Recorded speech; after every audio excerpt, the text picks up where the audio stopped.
நம்ம வீடியோ பார்த்துட்டு மாடம் பக்கத்துலேருந்து கஸ்டமர் கால் பண்ணியிருந்தாங்க. இதுமாரி ஏசி வந்து கழட்டி மாட்டணுன்னாங்க.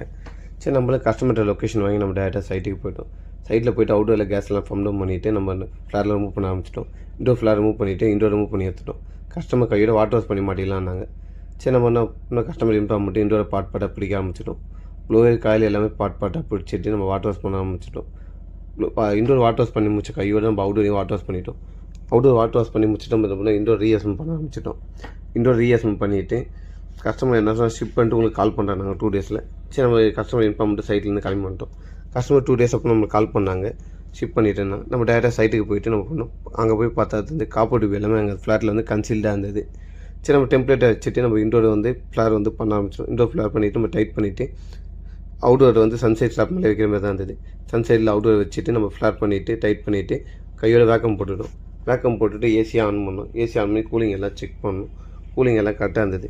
கஸ்டமர்கிட்ட இன்ஃபார்ம் பண்ணிட்டு நம்ம சைட்லேருந்து கிளம்பி வந்துட்டோங்க. இது போல் சர்வீஸ் வேணால் கீழே நம்பருக்கு மறக்காமல் கால் பண்ணுங்கள்.